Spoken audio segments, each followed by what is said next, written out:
Good morning बच्चों। आम institute online class में मैं हिंदी व्याख्याता मोनिका जोशी आप सभी बच्चों का स्वागत करते हैं। जैसा कि कक्षा 10 के विद्यार्थियों के लिए हमने अपने पिछले में देव कवि के बारे में पढ़ा था, देव कवि के पद और उनके जीवन परिचय के बारे में। आज हम उसी क्रम में चलते हुए पढ़ रहे हैं कृपाराम खिड़िया। एक ये राजस्थानी कवि माने जाते हैं।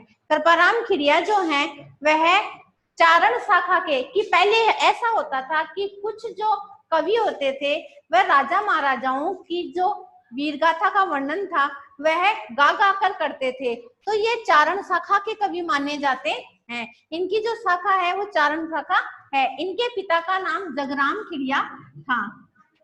इनके पिता का नाम जगराम खिड़िया था।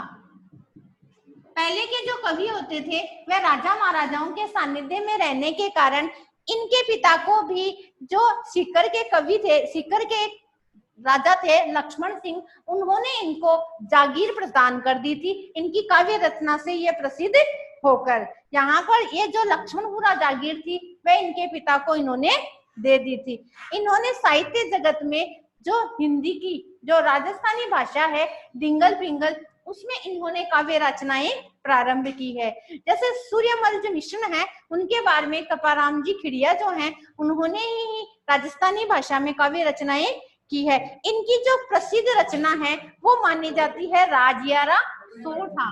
इनकी प्रसिद्ध रचना जो है वो मानी जाती है राजियारा सोरठा।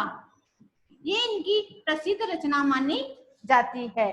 और फिर इनकी जो ये तो है काव्य रचना इनकी ये प्रसिद्ध है। और इनकी फिर रचना है चाल चालक नेसी, ये इनकी रचना है। ये इनका एक नाटक है अर्थात गद्य रचना है। ये काव्य रचना है, ये इनकी गद्य रचना मानी जाती है। और इन्होंने ये कहते हैं कि इनका ये जो राजिया है, तो ये राजिया नाम से इन्होंने क्यों संबोधित किया, ऐसा माना जाता है कि इनका एक सेवक हुआ करता था राजिया नाम का। उस सेवक के कोई संतान नहीं थी।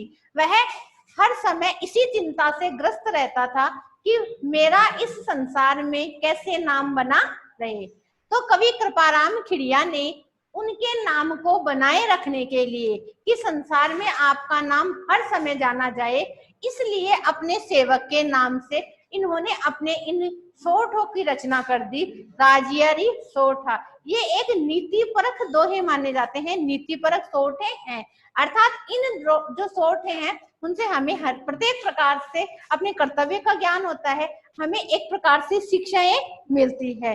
और ये राजस्थानी भाषा का है। और इसमें जो भी लिखी हुई है वो संबोधन परक है। अर्थात ऐसे बोला गया है कि हे राजिया, तो हे शब्द आने के कारण ये संबोधन परक रचना है। और इन्होंने कम से कम 140 सोठों का रचना की है। इसमें इन्होंने कम से कम 140 सोठे की रचना की है और ये नीति परक सोठे हैं। अपने यहाँ जो है वो कृपाराम खिड़िया के सोठों के बारे में हम कल अध्ययन करेंगे। थैंक यू बच्चों।